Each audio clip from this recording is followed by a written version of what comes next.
dans le vélo. Mais en revanche, je circule, quand je circule en voiture, je suis en À libre. 77 ans passés, Evelyne Delia aurait pu choisir le silence, le retrait, l'oubli tranquille des projecteurs. Et pourtant, ce qu'elle vient de révéler bouleverse tout. Derrière son sourire légendaire, sa voix rassurante des bulletins météo, se cachait un secret que personne, absolument personne, n'aurait pu imaginer.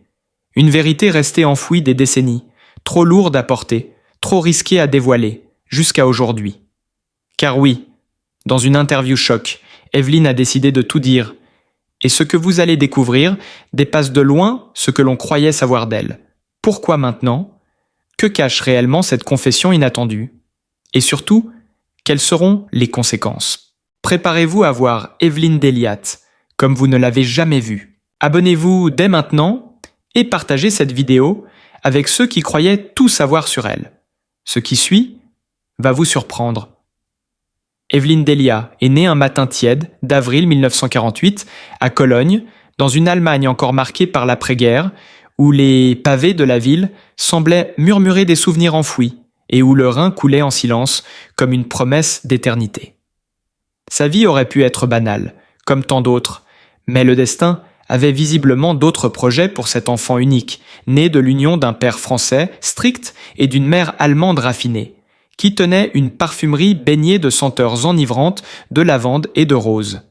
Très tôt, Evelyne baigne dans un univers où la rigueur se mêle à la poésie, où la discipline côtoie les émotions à fleur de peau. Lorsqu'il s'installe peu à Paris, dans un 15e arrondissement au trottoir plein de vie, elle découvre la ville lumière avec ses cafés animés, ses librairies débordantes, ses fenêtres qui laissent filtrer des éclats de piano.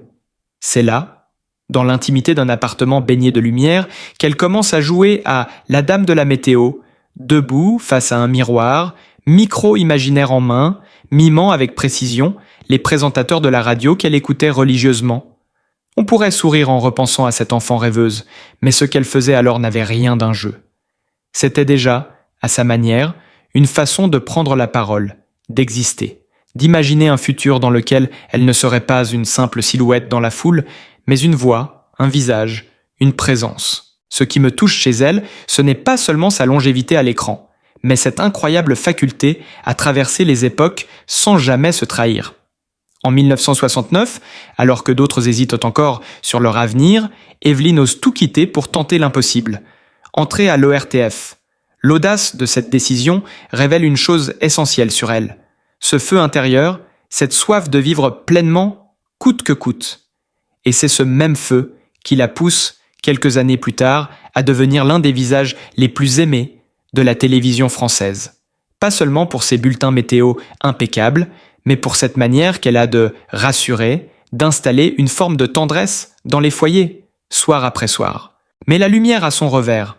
Et ce que peu de gens savent, c'est que derrière son sourire si familier, Evelyne a connu des douleurs qui marquent à jamais. La perte brutale de son mari, Philippe, en 2017, fut un séisme intime. Il n'était pas seulement son compagnon de toujours, celui avec qui elle partageait des soirées simples et des souvenirs tissés sur des décennies. Il était aussi, peut-être surtout, son ancrage. La seule personne qui savait lire en elle quand elle ne disait rien. Après sa disparition, elle confiera avoir souvent regardé sa chaise vide dans le salon, incapable de prononcer un mot, comme si parler revenait à trahir ce vide. Et là, au fond de cette fragilité extrême, on découvre une autre facette d'Evelyne, celle d'une femme brisée, mais debout. En 2012, un autre combat silencieux s'impose à elle, le cancer du sein. Et là encore, elle choisit la discrétion, préférant protéger le public de ses angoisses plutôt que d'étaler ses douleurs. Qui parmi nous aurait eu cette force de garder le cap, alors même que le corps flanche et que l'esprit vacille ? Pendant des mois, elle s'est battue en silence, avec pour seule arme cette volonté inébranlable de ne pas abandonner ce métier qui l'anime. À son retour à l'écran, elle n'était plus tout à fait la même. Quelque chose en elle avait changé, une gravité nouvelle dans le regard, une conscience aiguë que tout peut s'arrêter demain. Et cette conscience-là, on la ressent encore aujourd'hui dans chacun de ses gestes, dans chaque mot qu'elle prononce avec cette délicatesse rare qui semble dire « Je suis toujours là, mais je sais ce que cela m'a coûté ». Son parcours professionnel, lui, est une leçon d'endurance. Dès ses débuts à l'ORTF, en 1968, Elle affronte les exigences cruelles du direct, les critiques sans ménagement, les erreurs humiliantes. Je pense souvent à cette anecdote où elle a mal prononcé le nom d'une émission et s'est retrouvée seule dans un studio, les yeux embués, mais le dos droit. Cette image-là, plus que toutes les récompenses, dit quelque chose de fondamental. Evelyne Delia ne s'est pas construite dans le confort, mais dans la ténacité. Ce que j'admire particulièrement, c'est sa capacité à se réinventer. Dans les années 70, elle insuffle une chaleur nouvelle à l'écran, avec une approche presque intime de la télévision. Et quand elle arrive à TF1 avec l'émission La Maison de TF1, elle ne se contente pas de présenter, elle incarne. Elle devient ce visage de confiance que des millions de Français attendent. En 1985, lorsqu'elle reçoit le prix de la meilleure présentatrice, elle ne le vit pas comme une consécration personnelle, mais comme une validation de toutes les nuits, sans sommeil, de toutes les peurs surmontées. Mais même les parcours les plus éclatants sont jalonnés de doutes. Elle en a connu, et pas des moindres. Lorsqu'elle tente de s'aventurer dans la fiction télévisée et se rend compte qu'elle n'est pas faite pour cela, c'est une claque. Une remise en question brutale. Elle avoue avoir pleuré en loge, se demandant si elle s'était trompée de route. Et je trouve cette sincérité bouleversante, car c'est précisément dans ces moments-là, dans ces failles assumées, que l'on comprend la grandeur d'une personne. Evelyne Delia, c'est l'élégance face à l'épreuve, la douceur comme force tranquille, et cette fidélité rare à une passion qu'elle n'a jamais trahie. À travers elle, c'est aussi une certaine idée de la télévision que l'on retrouve, celle qui accompagne, qui réconforte, qui ne crie pas pour exister, mais qui parle doucement pour être entendue. Une télévision humaine, profondément humaine. Et puis, comme si la vie lui tendait une nouvelle carte à jouer, Evelyne s'est lancée dans une aventure totalement inattendue. La météo. Ce n'était pas simplement une transition professionnelle, c'était un pari sur l'inconnu, un plongeon dans un univers technique, précis, exigeant. Il fallait comprendre les courants, les pressions, l'humidité, traduire des données complexes en un langage clair et fluide. Elle a appris, elle a observé et surtout, elle a incarné. Le 22 septembre, lorsqu'elle est apparue pour la première fois devant l'écran vert, c'est avec une élégance désarmante et un sourire vibrant d'assurance, même si, en coulisses, son cœur battait à tout rompre. Ce jour-là, quelque chose a changé à la télévision française. On ne regardait plus simplement la météo, on l'écoutait, on la ressentait. Et cela, c'était grâce à elle. Evelyne a redéfini les codes. Elle a transformé une rubrique, souvent reléguée à l'arrière-plan, en un moment attendu, presque poétique, où chaque orage, chaque éclaircie devenait une histoire racontée avec chaleur et précision. Lorsqu'elle a été nommée directrice de la météo à TF1 en 2000, ce n'était pas juste une promotion. C'était une reconnaissance de sa vision, de sa capacité à fédérer, à anticiper, à innover. Oui, elle a connu ces soirs où la fatigue l'écrasait, où les yeux brûlaient d'avoir trop scruté des cartes météorologiques clignotantes, où les larmes coulaient en silence dans la pénombre d'un bureau vide. Mais elle ne s'est jamais plainte, parce que pour elle, informer c'était servir. Et servir c'était tenir debout, quoi qu'il en coûte. L'un des moments les plus bouleversants fut sans doute son retour après sa bataille contre le cancer. Face caméra, elle semblait toujours aussi forte, mais dans ses yeux, il y avait ce quelque chose d'indicible. Une fêlure discrète, une humanité à nu.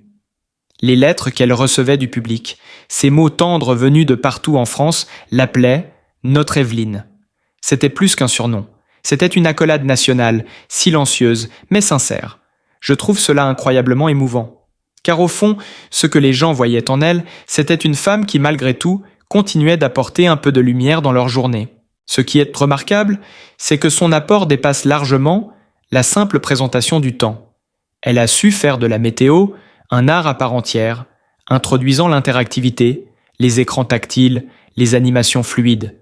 Toujours en avance, elle a senti que l'avenir passerait par la pédagogie, par l'émotion, par la mise en récit du climat. Elle a osé écrire un livre sur l'environnement, un texte simple mais profond, qui ne juge pas, mais invite chacun à faire un petit pas vers un monde plus respectueux. À mes yeux, cela reflète pleinement ce qu'elle est. Une passeuse, une femme qui transmet, qui donne, qui s'aime. Et pourtant, derrière tant de succès, il y a eu des creux, des doutes, des douleurs intimes. On l'a critiquée pour son style, trop lisse, disaient certains. On l'a moquée à ses débuts. On a ricané de sa voix douce, de son sourire permanent. Mais ces moqueries, elle les a encaissées sans se renier. Elle a transformé chaque remarque acerbe en énergie créative, chaque refus en une nouvelle occasion de grandir. L'échec de son émission dans les années 80, elle ne l'a jamais oublié. Mais au lieu de le fuir, elle l'a analysé. Et elle a compris que son cœur, sa vraie place, était là, dans cet espace entre ciel et terre, à raconter les caprices du temps. Ce que j'admire aussi, c'est son engagement discret, mais puissant pour la planète. Elle ne s'est jamais contentée de montrer les nuages, elle a voulu expliquer pourquoi ils se multipliaient, pourquoi les saisons s'affolaient. Elle a pris position, calmement mais fermement, participant à des conférences, formant les nouvelles générations à la conscience climatique. On sous-estime parfois l'impact d'une figure publique qui, sans crier, influe, inspire, fait réfléchir. Evelyne en fait partie. Elle n'a jamais cherché la lumière, mais elle l'a toujours portée. Pour Evelyne Delia, un bulletin météo n'a jamais été une simple lecture de données. C'était un lien, une main tendue vers les foyers, un moment de complicité silencieuse avec ceux qui, chaque jour, attendaient son sourire comme on attend une habitude rassurante. Elle savait que parler de nuages ou de vent, c'était aussi parler du monde qui nous entoure, de cette nature qu'elle aime tant et qu'elle a toujours cherché à faire aimer aux autres. Ce qui m'émeut chez elle, c'est cette volonté constante de rester proche des gens, de sortir des studios, aseptisés pour aller à leur rencontre, lors d'événements caritatifs, de manifestations communautaires, de moments partagés, où la notoriété s'efface au profit de la simplicité. La voir à la Fashion Week ou au tournoi de Roland-Garros, ce n'est pas du paraître, c'est une manière d'incarner des valeurs positives, de rappeler qu'on peut être visible sans être lointaine, célèbre sans être inaccessible. Son histoire d'amour avec Philippe Maraninchi, c'est autre chose encore. Une de ces histoires qui nous renvoie à l'essentiel. Ils se rencontrent jeunes, à une époque où l'avenir est encore un grand livre vide. Elle n'a pas 20 ans, lui est calme, posé, avec cette tendresse discrète des hommes qui n'ont pas besoin de mots pour être là. Ils se marient en 1966, elle est si jeune que beaucoup s'en étonnent. Et pourtant, ils tiendront bon, envers et contre tout, traversant les tempêtes et les soirs sans sommeil, les plateaux de télévision et les longues absences. Philippe ne demandait rien. Il était l'ombre fidèle, celui qui s'occupait d'Olivia quand Evelyne courait d'un tournage à l'autre, celui qui l'écoutait en silence, celui qui comprenait sans poser de questions. Quand il est mort, elle a tout simplement vacillé. Comment ne pas vaciller quand on perd le socle de toute une vie ? Elle a trouvé refuge dans le travail, bien sûr, mais surtout dans sa famille. Olivia, leur fille, devenue avocate brillante, a été un pilier, une présence constante, jamais étouffante, toujours bienveillante. Quand Evelyne luttait contre le cancer, c'est Olivia qui amenait les romans préférés à l'hôpital, qui trouvait les mots, ou parfois simplement les silences, pour apaiser. Et puis il y a les petits-enfants. Louis, surtout, le petit dernier, toujours prêt à l'embarquer dans un fou rire ou une chasse au trésor dans le jardin. C'est grâce à eux qu'elle a tenu debout. Grâce à leur rire, à leurs bras autour de son cou, à leurs questions naïves qui réaniment le cœur. Elle jardine encore, d'ailleurs, Evelyne. Elle parle à ses rosiers comme à des confidents, surtout ceux que Philippe aimait. Elle les entretient comme on entretient un souvenir vivant. Il y a quelque chose de profondément humain dans la manière dont elle a toujours caché ses blessures pour ne pas inquiéter. Quand elle apprend son cancer en 2012, elle garde tout pour elle. Ce n'est pas du déni, c'est un acte d'amour. Elle ne veut pas que le public s'inquiète. Elle veut continuer à être cette figure stable, cette complice quotidienne. Mais les absences prolongées éveillent l'âme des soupçons, les rumeurs commencent à enfler. Et c'est là, dans ce contexte tendu, qu'elle choisit, avec une dignité folle, de raconter. Non pas pour faire pleurer, mais pour tendre la main à ceux qui traversent les mêmes épreuves. Elle transforme sa douleur en force de transmission. C'est rare, et c'est beau. Elle a aussi connu ces soirs de solitude glaciale, au tout début, quand la télévision était un monde fermé, dur, souvent cruel. Elle doutait, elle pleurait parfois seule dans un studio vide, rongée par la peur de ne pas être à la hauteur. C'est Philippe, toujours, qui la rassurait. Pas avec de grandes phrases, mais avec cette présence qui fait toute la différence. Depuis sa disparition, elle est restée seule. Par choix, par fidélité aussi. Elle a dit un jour que Philippe était le seul amour de sa vie et qu'aucun autre homme ne pourrait jamais occuper cette place. C'est une phrase simple, mais elle dit tout et elle vit avec cela. Avec cette absence constante, mais aussi avec cette force intérieure qu'elle puise dans ses souvenirs. Elle continue de vivre, de s'investir, de sourire. Elle passe ses matinées à préparer les bulletins météo avec le même soin qu'au premier jour. Elle s'occupe du jardin. Elle lit, elle rit avec ses petits-enfants. Elle participe à des ateliers, des conférences, des événements engagés, parce qu'elle croit profondément que chaque moment mérite d'être vécu pleinement. Elle n'a jamais cherché à être une icône. Et pourtant, c'est exactement ce qu'elle est devenue. Une femme debout, lumineuse, ancrée. Une figure de courage tranquille. Une mémoire vivante de la télévision française.